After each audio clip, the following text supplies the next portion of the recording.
Charity begins at home. سب سے پہلے دعوت دیجیے اپنے گھر والوں کو اور اپنے رشتہ داروں کو. وانذر عشیرتک الاقربین. تو حضور نے حکم دیا حضرت علی کو رضی اللہ تعالی عنہ، علی ایک دعوت طعام کا بندوبست کرو اور سب بنی ہاشم کو بلا لو. بنو ہاشم میں زیادہ قریبی رشتہ دار. یہ آپ کو معلوم ہونا چاہیے کہ جیسے ہمارے ہاں ایک قبیلہ ہوتا وٹو قبیلہ.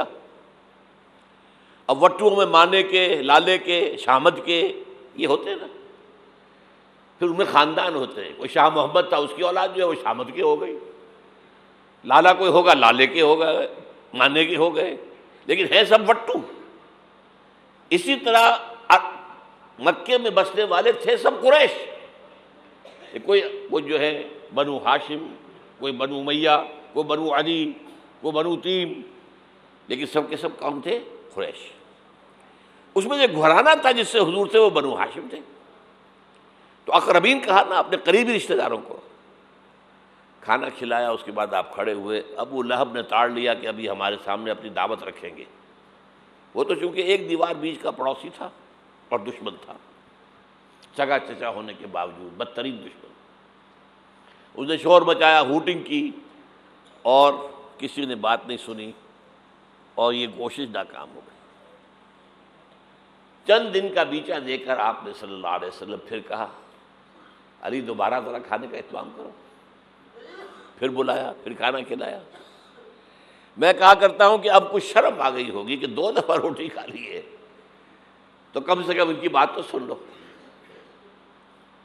یہ خطبہ جو دیا ہے حضور نے صلی اللہ علیہ وسلم، عظیم ترین خطبہ، جامع ترین خطبہ. لیکن مجھے عجیب ہے، یہ محسوس ہوتا ہے کہ ہمارے ہاں احادیث کی کتب میں میرے علم کی حد تک یہ موجود نہیں ہے. مجھے یہ خطبہ ملا ہے نہج البلاغہ سے،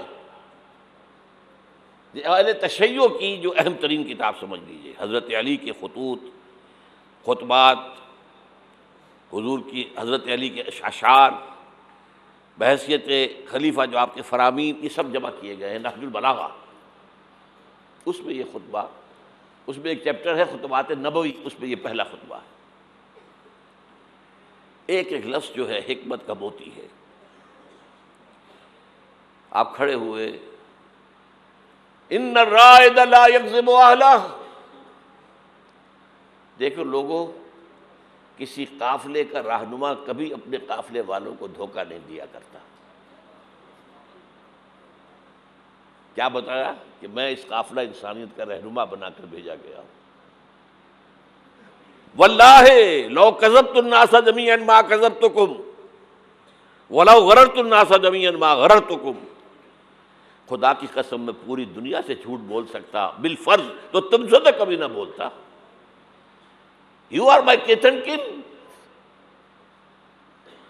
اور اگر میں پوری دنیا کو دھوکہ دے سکتا بالفرض تو تمہیں تو کبھی نہ دیتا. یہ تمہید ہو گئی. 3 جملے. چوتھے جملے میں ایمان باللہ، ایمان بالرسول دونوں آ گئے. واللہ الذی لا الہ الا ہو انی لرسول اللہ الیکم خاصۃ والی الناس کافۃ.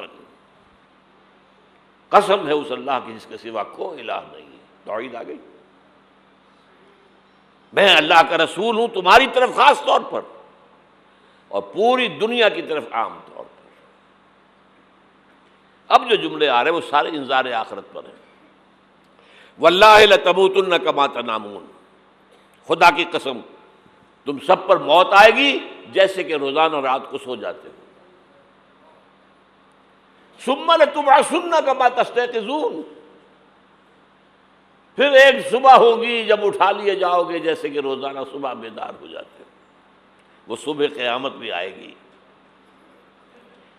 اور کبھی آپ نے نوٹ کیا بیداری کے وقت کی دعا مسنون کون سی ہے؟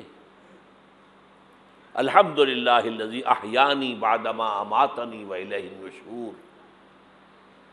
اللہ کے حمد، اس کی تعریف، اس کا شکر، جس نے مجھے دوبارہ زندہ کر دیا اس کے بعد کہ مجھ پر موت طاری ہو گئی تھی.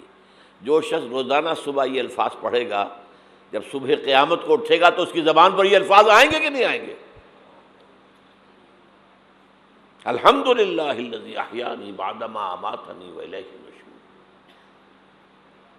واللہ لتموتن کما تنامون ثم لتبعثن کما تستيقظون ثم لتحسبن بما تعملون.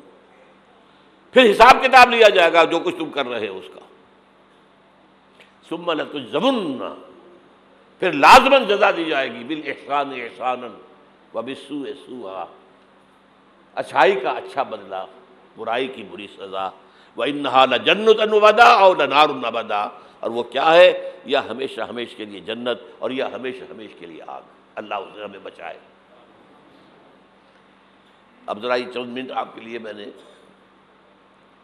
اس کے بعد میں آپ کو بتا رہا ہوں کہ میں خوشخبری لے کر آیا ہوں. آپ نے اگر کہیں بینر وغیرہ دیکھے ہوں گے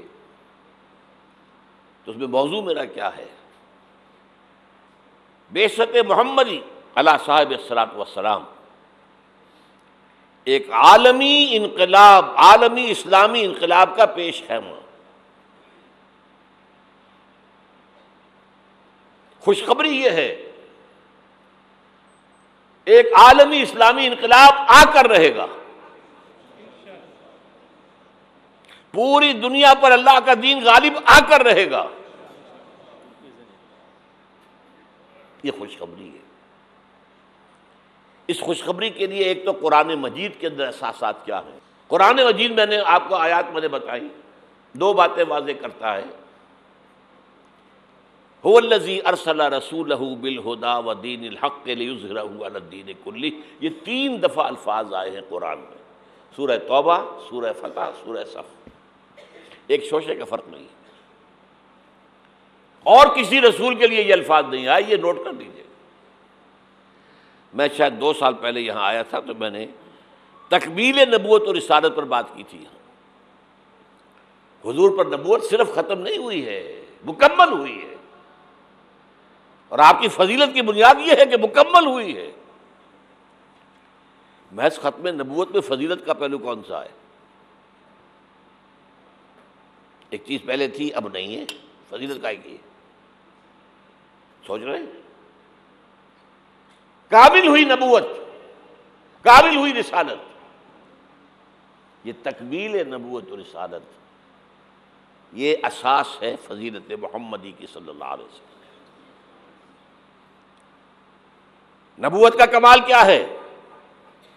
ہدایت کامل ہو گئی قرآن میں، اسی لیے اس کی حفاظت کا ذمہ اللہ نے لیا. تورات کا تو نہیں لیا، حالانکہ قرآن کہتا ہے انا انزلنا التوراۃ فیہا ھدی و نور. تورات بھی ہم نے نازل کی تھی، اس میں ہدایت بھی تھی، نور بھی تھا. ابھی ہدایت کامل نہیں تھی، ابھی انٹرم پیریڈ کے لیے ہدایات تھیں. دی 10 کمانڈمنٹس، یہ مشہور ہے لفظ ہدایات. نمبر 2، دین حق غالب ہوا، کامل ہوا. الیوم اکملت لکم دینکم واتممت علیکم نعمتی ورضیت لکم الاسلام دینا. تکمیل ہدایت قرآن میں، تکلیم نظام حق دین حق میں. تکمیل رسالت، آپ نے صرف دین حق کی تبلیغ نہیں کی، اس کو قائم کر کے دکھایا ہے. اور تکمیل رسالت، آپ پہلے اور آخری رسول ہیں اللہ کے جو پوری نوع انسانی کے لیے بھیجے گئے.